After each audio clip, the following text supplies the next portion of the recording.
رسول اللہ میں قربان، یا رسول اللہ، یا رسول اللہ، یا رسول اللہ میں قربان، یا رسول اللہ، یا رسول اللہ۔ ایک صف میں کھڑا کیا۔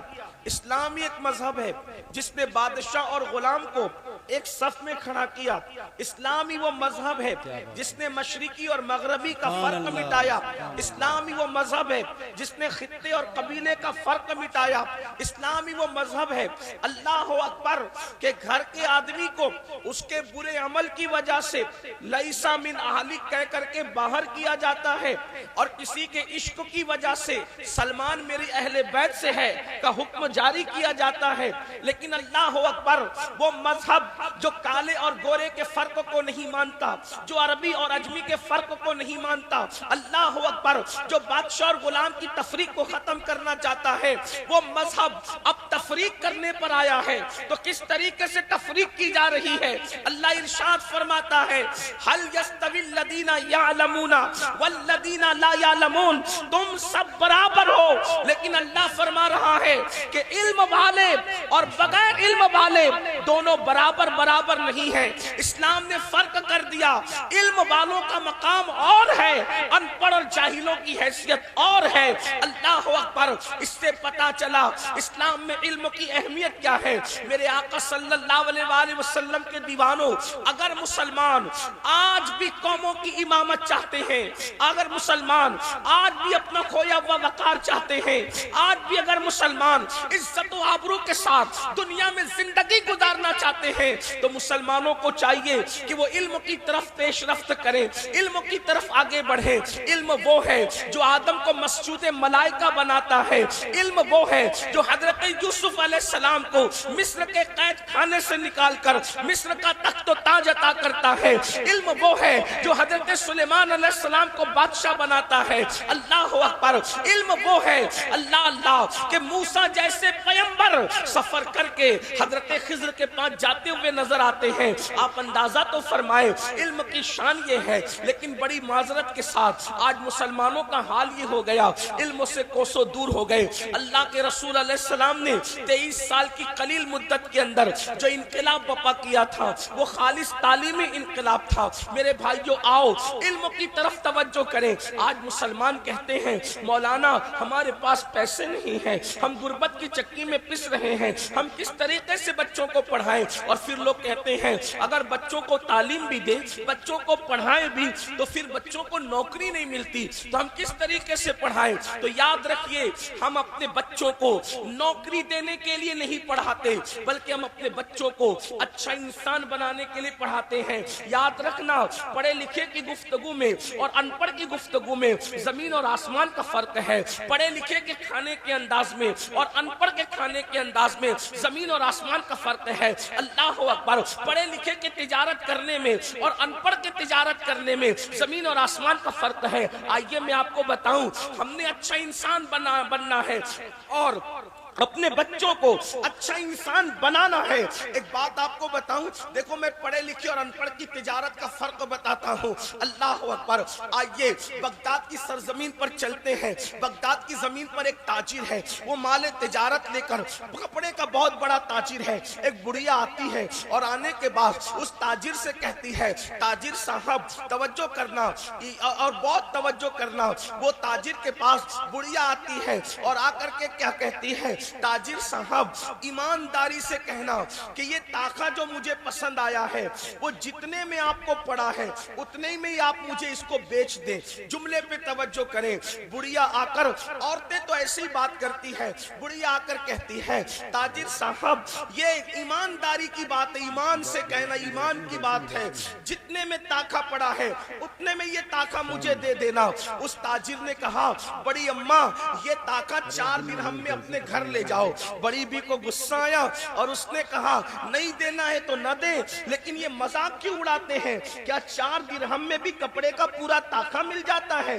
کیا 4 درہم میں بھی کپڑے کا پورا طاقہ مل جاتا ہے؟ اور آپ کہتے ہیں کہ 4 درہم میں کپڑے کا طاقہ لے جائیں تو اس وقت اس تاجر نے کہا، وہ جاہل تاجر نہیں تھا، وہ علم والا تاجر تھا. اس تاجر نے کہا بڑی اماں تم نے مجھ سے کہا ایمانداری سے مجھے اتنے میں دے دے جتنے میں پڑا ہے. تو دراصل یہ تاخا یقیناً 4 درہم میں نہیں ملتا، مگر میں نے کپڑے کے 2 تاخے 20 درہم میں خریدے تھے. ہول سیل ریٹ میں میں نے 2 تاخے 20 درہم میں خریدے تھے، اور جب 20 میں خریدا تھا تو ایک تاخا میں نے 16 درہم میں بیچ دیا. 20 درہم میں 2 خریدے تھے، ایک تاخا میں نے 16 درہم میں بیچ دیا. تو یہ تاخا کتنے کا پڑا؟ یہ مجھے 4 درہم کا پڑا. تو 4 درہم میں لے کر کے جاؤ. دراصل بڑی اماں بات یہ ہے کہ تو نے میرے ایمان کا واسطہ دے کر کے بات کی تو میں 10 درہم کی خاطر اپنے ایمان کا سودا نہیں کر سکتا. میں 4 درہم میں کپڑا تو دے سکتا ہوں لیکن 10 درہم کے لیے ایمان کا سودا نہیں کر سکتا. آخر وہ کون سا تاجر ہے جس نے پیروں کی نوک میں درہم کو رکھ کر ایمان کو اپنے سینے سے لگایا؟ اسی تاجر کو ہم کروڑوں حنفیوں کا امام اعظم ابو حنیفہ کے نام سے یاد کیا جاتا ہے.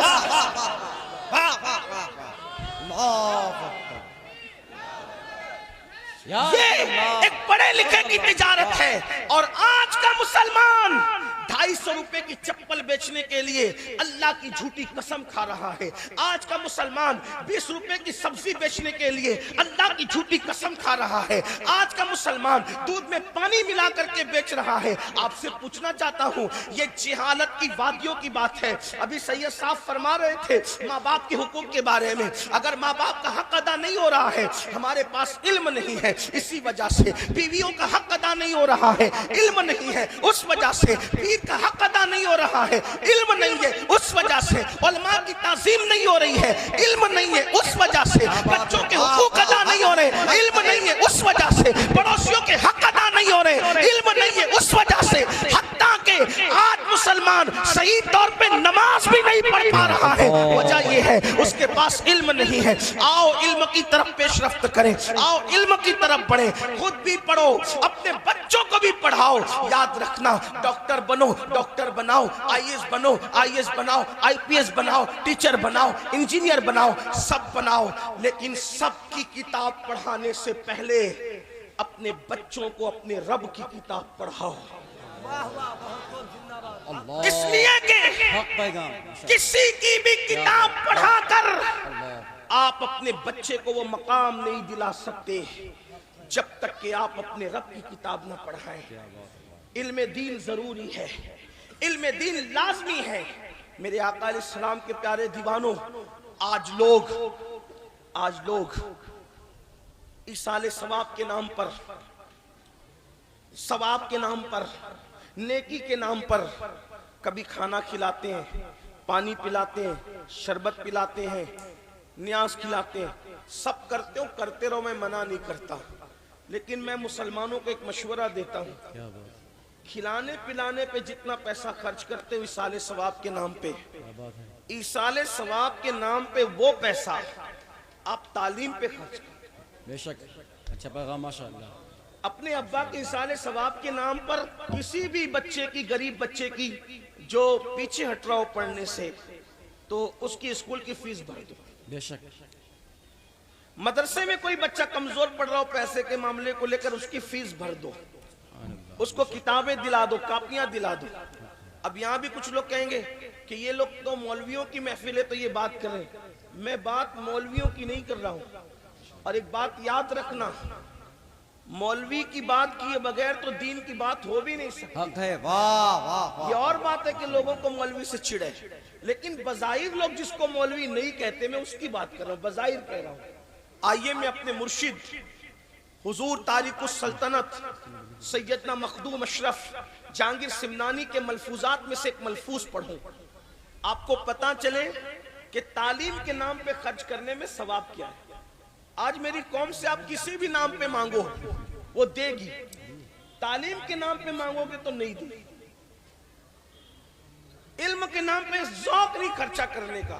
بڑی معذرت کے ساتھ میں ایک بات کہوں، آج کمپٹیشن چل رہا ہے، فلاں گاؤں میں اتنا اونچا مینار ہے، بہت اچھی بات تو اس سے زیادہ اونچا مینار ہمارے گاؤں کی مسجد کا ہونا چاہیے. کیا بات ہے.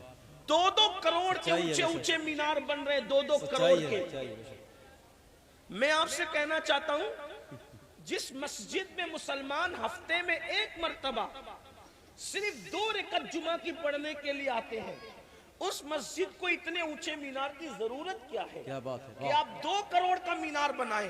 نادانوں, 2 کروڑ روپے مینار پہ خرچ کرنے کی بجائے وہی 2 کروڑ روپے تعلیمی ادارے پہ خرچ کیا کرو. بات, اچھا پیغام. اس لیے کہ اگر آپ نے اونچا مینار بنایا, وہ اونچا مینار آپ کی قوم کو اونچا نہیں کر سکتا, لیکن اگر وہی پیسے اٹھا کر آپ نے اداروں پر تعلیم پر خرچ کیا تو آپ کے سینکڑوں بچے اتنی اونچائی پر پہنچیں گے کہ اس اونچائی کا کوئی اندازہ نہیں کر سکتا. بلکہ میں تو مالداروں کو یہ مشورہ بھی دیتا ہوں کہ اگر آپ فیکٹریاں ڈال رہے ہیں, اللہ نے دولت سے نوازا ہے, تو فیکٹریاں ڈالنے کی بجائے اچھے اسکول اور اچھے کالجز قائم کریں. یہ اچھا بزنس بھی ہوگا اور قوم کی خدمت بھی ہوگی. میں تو یہ بھی کہہ رہا ہوں, لوگوں کو میری بات بری لگتی ہے کہ حضرت شاہ جہاں نے اگر ممتاز کی محبت میں تاج محل بنانے کی بجائے ممتاز کے نام سے ایک یونیورسٹی بنا دی ہوتی تو ممتاز کے لیے محبت کی نشانی بھی ہوتی اور امت کے بھلے کا کام بھی ہوتا. اس لیے میری گزارش ہے کہ ہم تعلیم پر توجہ دیں, تعلیم کو ہم جانیں. میں جو عرض کرنے چلا تھا مخدوم صاحب کی بات, مخدوم صاحب رحمت اللہ تعالی علیہ بڑے عالم تھے. اور ایک بات یاد رکھنا, اللہ کسی جاہل کو ولی نہیں بناتا, اللہ کسی جاہل کو ولی نہیں بناتا. آپ کہیں گے کیوں نہیں بناتا؟ میں نے کہا جاہل کو جب تو اپنی بیٹی نہیں دیتا تو اللہ اپنی ولایت کیسے دے گا؟ اللہ. تیرے گھر جب کوئی پیغام لے کے رشتہ لے کر آتا ہے تو تو کہتا ہے بچہ کتنا پڑھا ہوا ہے, تو تو بیٹی دینے سے پہلے پڑھا لکھا دیکھتا ہے, تو اللہ ولایت دینے سے پہلے پڑھا لکھا نہیں دیکھے گا. تو یہ مدرسہ ہی ہے جہاں سے ولی نکلتے ہیں. یہ اور بات ہے کہ ہر مدرسے میں پڑھنے والا ولی نہیں ہوتا, لیکن جتنے بھی ولیوں کو دیکھیں وہ مدرسے ہی کی پیداوار ہے. سرکار غوث اعظم بھی مدرسے کی پیداوار ہے, غریب نواز بھی مدرسے کی پیداوار ہے, مخدوم اشرف جہانگیر سمنانی بھی مدرسے کی پیداوار ہے, مجدد الفسانی اور عبدالحق محدث دہلوی بھی جہاں سے ملے اس کو مدرسہ کہتے ہیں. یہ میں قدا ہے, یہ مدرسہ ہے, تیرا میں قدا نہیں ساقی, یہاں کی خاک سے انسان بنائے جائے.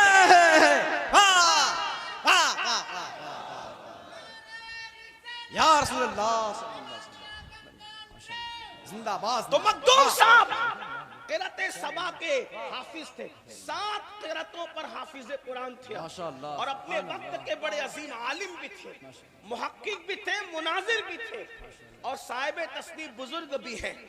بلکہ اردو زبان جس کو ہم اور آپ آج کہتے ہیں, یہ 3 بزرگوں کی دین ہے, حضرت امیر خسرو, مخدوم اشرف جہانگیر سمنانی اور سرکار بندہ نواز گیسو دراز.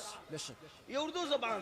تو بہرحال جس کا جتنا علم ہوتا ہے وہ اتنی بات کرتا ہے. مخدوم صاحب قرآن کی ایک آیت کی تفسیر بیان کر رہے ہیں. آیت ہے سورۃ النبا کی آخری آیت, وَيَقُولُ الْكَافِرُ يَا لَيْتَنِي كُنْتُ تُرَابًا. قیامت کے دن کافر تمنا کریں گے کاش ہم مٹی ہوتے. تراب کا مطلب ہوتا ہے مٹی کے, یعنی کافر اللہ کا عذاب دیکھ کر قیامت میں تمنا کریں گے کہ کاش ہم مٹی ہوتے. لیکن چونکہ قرآن کی ایک ایک آیت کی 70 ہزار تفسیریں ہیں, یہ ظاہر ہے اور باطن اس کے سوا ہے. بلکہ میں تو 70 ہزار کی بھی بات نہیں کرتا, میں تو یہ کہتا ہوں, امام عبدالوہاب شارانی کہتے ہیں کہ قرآن کا نزول بند ہو گیا ہے, لیکن قرآن کے معنی کا نزول آج بھی علماء کے دل پر ہو رہا ہے. قرآن زندہ کتاب ہے. تو مخدوم صاحب اب اس آیت کی تفسیر بیان کرتے ایک اور, یا لیتنی کنت ترابا کی تفسیر بیان کرتے ہیں. فرماتے ہیں کہ ایک کافر تھا, اس کا نام تراب تھا. توجہ سے سننا, ایک کافر تھا, اس کا نام تراب تھا. وہ وہ رستے سے جا رہا تھا دیکھا کہ ایک طالب علم کچھ لکھ رہا ہے. تراب نے دیکھا طالب علم کچھ لکھ رہا ہے. بچے کے ہاتھ سے قلم گرا, زمین پر آیا تو اس تراب نام کے کافر نے اس قلم کو اٹھایا اور اٹھا کر کے اس بچے کو دے دیا. آئی گئی بات ختم ہو گئی. اب جب قیامت کا دن آئے گا تو تراب نام کا وہی شخص جس کو لوگ کافر کہتے تھے وہ جنت میں جا رہا ہوگا. جب وہ جنت میں جا رہا ہوگا تو اس کی برادری کے لوگ تراب کو دیکھ کر کہیں گے, او تراب تو بھی کافر, ہم بھی کافر, پھر تو جنت میں کیسے جا رہا ہے اور ہم جہنم میں کیسے جا رہے ہیں؟ تو اس وقت تو تراب کہے گا میں کافر تھا, کافر ہوں نہیں. وجہ یہ ہے کہ ایک مسلمان طالب علم دین کا علم لکھ رہا تھا, اس کا قلم گر گیا تو میں نے اٹھا کر کے اس کو دے دیا. یہی ادا اللہ کو پسند آ گئی. قلم اٹھا کر دینے کی ادا اللہ کو پسند آ گئی تو اللہ نے مرنے سے پہلے مجھے ایمان کی دولت عطا کی اور مرنے کے بعد اللہ نے مجھے جنت کی نعمت عطا کی. تو اس وقت کافر کہیں گے, ایک تفسیر یہ ہے مخدوم صاحب بیان کرے, کافر کہیں گے یا لیتنی کنت ترابا, کاش ہم بھی تراب بن جاتے, یعنی کسی مسلمان کے بچے کو قلمی اٹھا کر کے دے دیتے تو آج ہم بھی ایمان پا کر جنت میں جاتے. لیکن یہ تو بات ہو گئی. اب مسلمانوں آپ سے پوچھتا ہوں, تراب نے اپنی جیب سے قلم خرید کر نہیں دیا, اپنی کمائی سے قلم خرید کر نہیں دیا, صرف طالب علم کا گرا ہوا قلم اٹھا کر اس کو دے دیا. صرف طالب علم کا گرا ہوا قلم اٹھا کر دیا تو اللہ نے اس کو ایمان کی دولت مرنے سے پہلے دی اور جنت مرنے کے بعد عطا کی. تو جو صرف قلم اٹھا کر کے دے دے طالب علم کو تو اللہ اس کو مرنے سے پہلے ایمان اور مرنے کے بعد جنت دیتا ہے. تو جو اپنی جیب کے پیسے سے قلم خرید کر طالب علم کو دے, کاپیاں اور کتابیں خرید کے دے, علم کے نام پہ خرچہ کرے تو اللہ اس کو کتنا عطا کرے گا, اس کو کیا مقام عطا کرے گا, اس کو کیا مرتبہ عطا کرے گا. تو اگر چاہتے ہو کہ تمہارے مرحوم باپ, تمہاری مرحوم ماں, مرحومہ ماں, تمہارے رشتہ دار اگر مرنے کے بعد جنت کی سیر کریں, جنت کی نعمتوں میں رہے, تو جہاں واقعی دین کا کام ہو رہا ہے علم اور ایجوکیشن کے نام پہ خرچ کرو. ہو سکے تو چند غریب بچوں کو اپنے اوپر لے لو کہ ان کی فیس جب تک یہ نہیں پڑھ لیتے میں بھروں گا. اور یاد رکھنا, میں یہ نہیں کہہ رہا کہ صرف مدرسے میں دو, بلکہ یہ کہتا ہوں اسکول میں بھی اگر کوئی غریب کا بچہ اگر پڑھنا چاہتا ہے تو اس کو آگے بڑھاؤ. ایک بچے کو پڑھاؤ گے کم سے کم 3 نسلیں سنور جائے گی. اپنی محنت کی کمائی میں غریبوں کا حصہ نکالو, غریبوں پہ خرچ کرو اور تعلیم کو پرائرٹی دو. بس اپنی گفتگو کو ختم کرتے ہوئے مانک پور اور ارد گرد سے آنے والوں کو میں 3 باتیں کہنا چاہتا ہوں جو پورے ہندوستان میں بار بار ہر جلسے میں دوہرا رہا ہوں. اس وقت لوگ کہتے ہیں حالات خراب ہے, حالات خراب ہے, حالات خراب ہے. میں کہتا ہوں حالات پر میں نے کچھ نہیں کہنا, میں صرف اتنا کہنا چاہتا ہوں کہ مسلمان سب چیزوں سے توجہ ہٹائیں, 3 چیزوں پہ توجہ ہم کو دینا ہے. 3 پوائنٹ لکھ لیں دل پر, اسی پہ سب محنت کریں. نمبر 1, ہمیں دیندار بننا ہے. نمبر 1, پہلے نمبر پہ ہمیں کیا بننا ہے, کیا بننا ہے, دیندار بننا. اگر حالات بدلنا ہے تو 3 کام کرو, اس میں سے پہلا کام دیندار. اور دیندار کا مطلب کیا, صرف داڑھی ٹوپی والے نہیں, صرف جمعہ کی 2 رکعت والے نہیں, اللہ کے رسول جیسا دیندار بنانے آئے تھے ویسے دیندار بنا.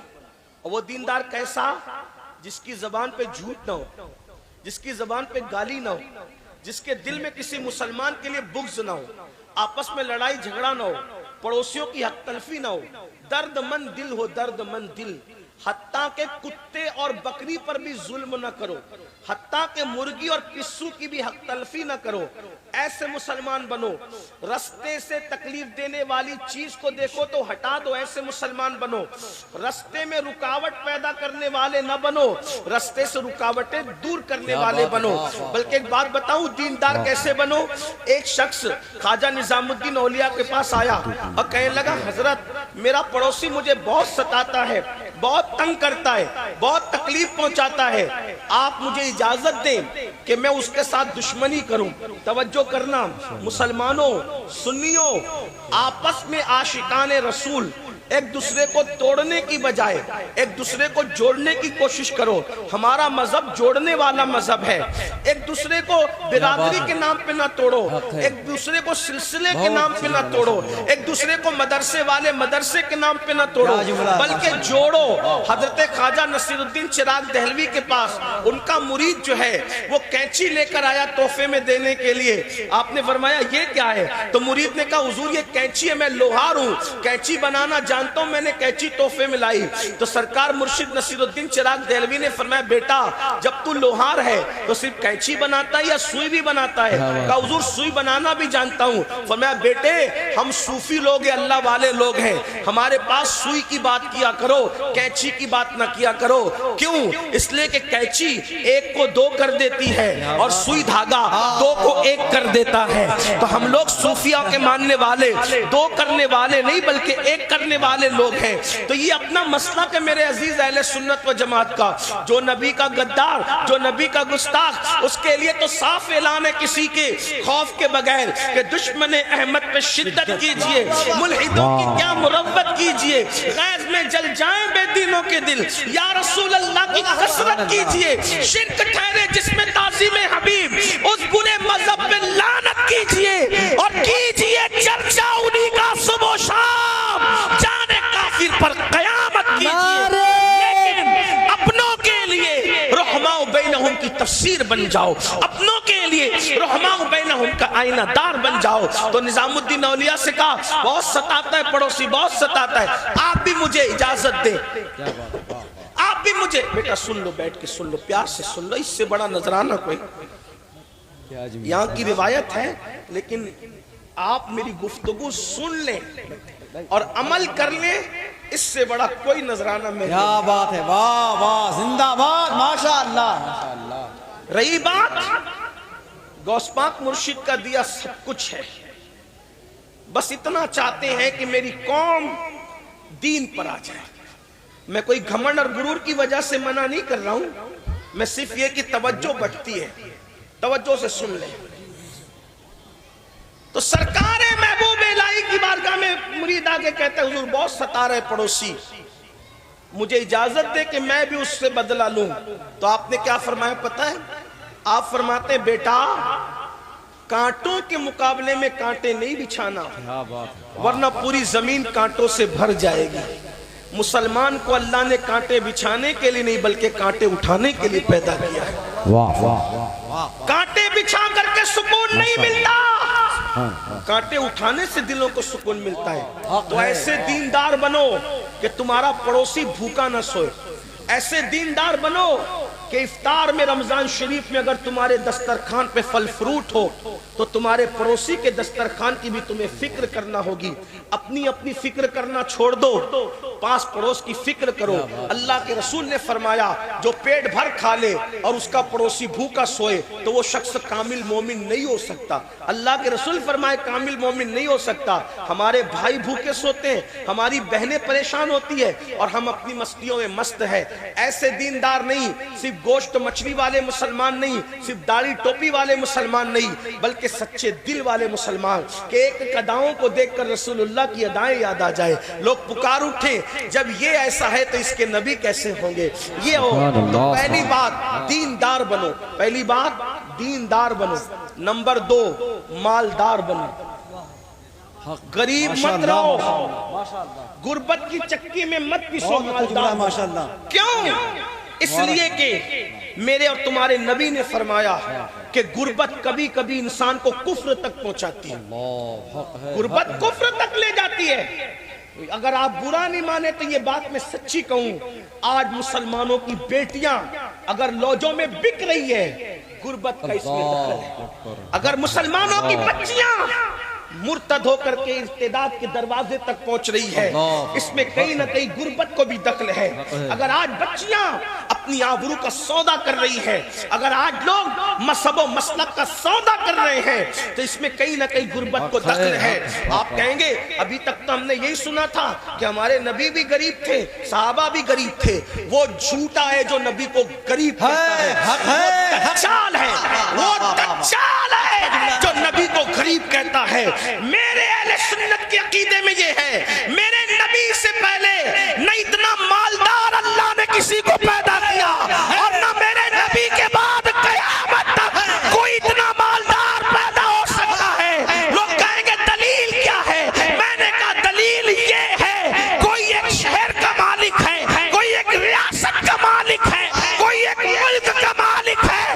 تنہا میرا نبی ہے جو زمینوں کا بھی مالک ہے, آسمانوں کا بھی مالک ہے, عرش عالم کا بھی مالک ہے, اللہ کا جنت کا بھی مالک ہے. خالق کل نے آپ کو مالک کل بنا دیا. دونوں جہاں آپ کے سب اختیار. نعرہ تکبیر، نعرہ رسالت. حضور سید امین القادری صاحب قبلہ جامعہ حنفیہ مانک پور شریف مسلک اعلی حضرت مذہب اسلام. واہ واہ واہ واہ واہ. لوگ کہتے ہیں پھر پیٹ میں پتھر کیوں باندھتے تھے؟ میں نے کہا اسی لیے باندھتے تھے, مالدار تھے اسی لیے. لاکھوں کی آمدنی تھی, ذاتی آمدنی لاکھوں کی, لیکن صبح آتی تو شام تک تقسیم ہو جاتی. کوئی ہے مانک پور یا لکھنؤ یا دلی کا یا امریکہ افریقہ کا کوئی سیٹ کیا جملہ ہے جو ماشاءاللہ. کسی بھیک مانگنے والے کو جنگل بھر کے بکریاں دیتا ہو؟ اللہ کیا جملہ. جنگل بھر بھر کے جس نے بکریاں بھیک میں دی ہے وہ کون ہے؟ میرا نبی ہے.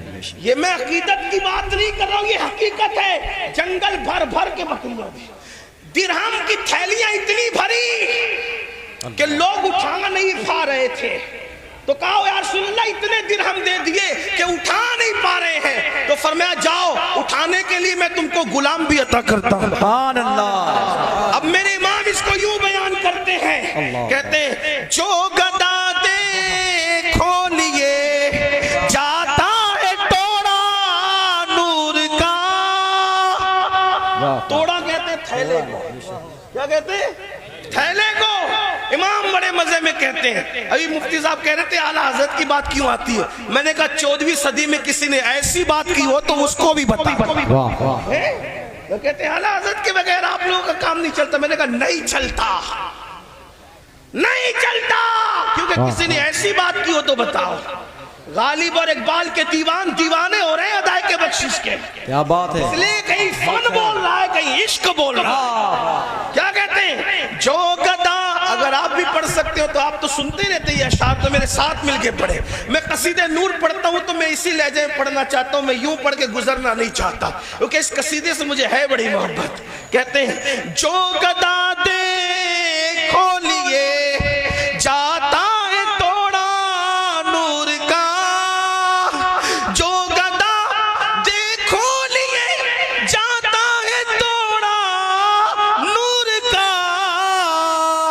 نور کی سرکار ہے کیا اس میں توڑا نور کا.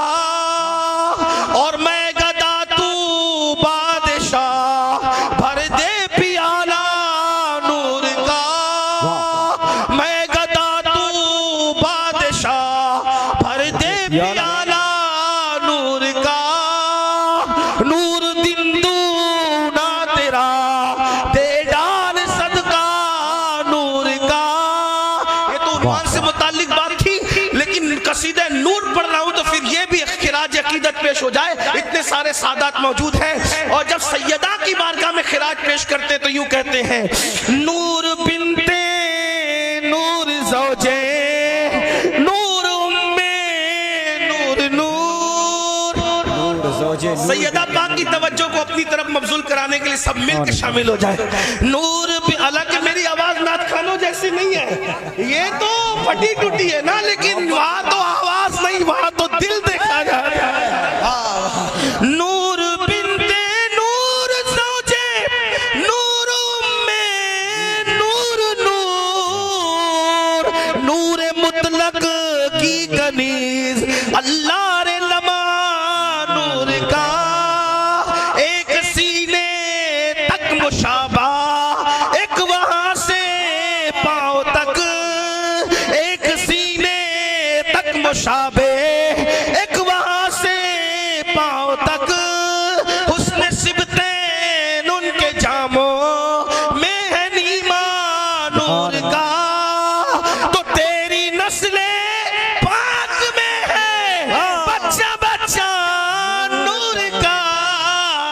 تیری نسل پاک میں ہے بچہ بچہ نور کا، تیری نسل پاک میں ہے بچہ بچہ نور کا، تو ہے عینے، تیرا تو ہے عینے، سب مل کر تو ہے عینے نور تیرا، سب گھرانہ نور کا پہلے دیندار بنو پھر مالدار بنو، مالدار بنو پہلے دیندار کیوں بنو؟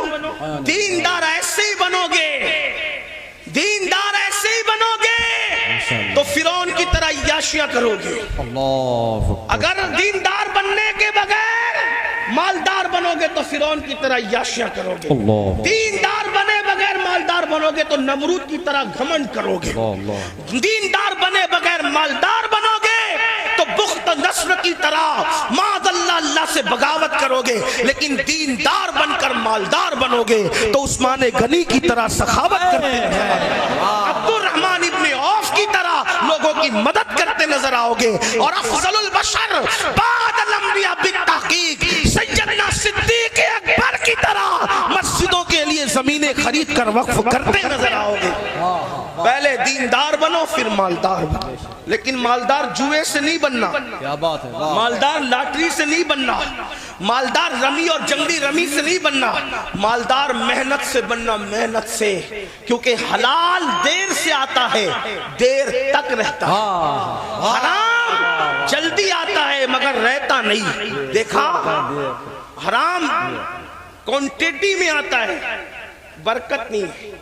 کتے کے سال میں درجنوں بچے پیدا ہوتے ہیں، لیکن کوئی کسی مذہب میں کتا ذبح نہیں ہوتا، ہوتا ہے کسی مذہب؟ کسی مذہب میں ہوتا تو مجھے بتائیں، میری معلومات میں بھی اضافہ ہوگا۔ نہ کسی مذہب میں ہوتا ہے نہ کسی مسلک میں ہوتا ہے، کتا کہیں ذبح نہیں ہوتا، لیکن درجنوں پیدا ہوتے کتے، پھر بھی کتوں کا ریوڑ نظر نہیں آتا، مگر بکریاں سال میں 2-3 پیدا ہوتی ہے، مگر ذبح ہونے کے بعد عرب والے بھی ذبح کر رہے ہیں، عجم والے بھی ذبح کر رہے ہیں، مکے والے بھی کر رہے ہیں، یمن والے بھی کر رہے ہیں، سب کر رہے ہیں، کتوں کو کوئی ذبح نہیں کرتا، بکریوں کو ذبح کرتے ہیں، پھر بھی ریوڑ کے ریوڑ نظر آتے ہیں۔ کسی سال کبھی اشتہار میں دیکھا، اخبار میں اشتہار کہ اس سال بکریوں کی قربانی نہیں ہوگی کیونکہ بکریوں کا سالٹیج چل رہا ہے، کبھی دیکھا نہیں، کتنی ذبح ہوتی ہے پھر بھی برکت ہو رہی، وجہ کیا؟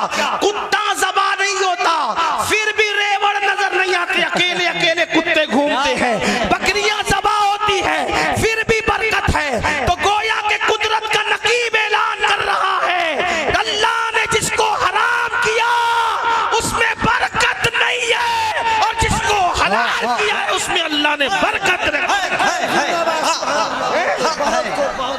بلکہ یہ بھی تمہیں بتاؤں، اللہ جس سے راضی ہے اس میں برکت ہے، اللہ جس سے ناراض ہے اس میں برکت نہیں ہے۔ دیکھو حلال سے اللہ راضی ہے، برکت ہے، سود سے ناراض ہے، برکت نہیں ہوگی، دھپ سے گرو گے، حرام کماؤ گے دھپ سے گرو گے، چوری کا کماؤ گے دھپ سے گرو گے، موبائل چوری کرو گے، کسی کا لے کے ہڑپ کرو گے، چند دنوں کے بعد تمہارا وجود مٹ جائے گا۔ یا رسول اللہ یا رسول اللہ یا رسول اللہ میں قربان، یا رسول اللہ یا رسول اللہ۔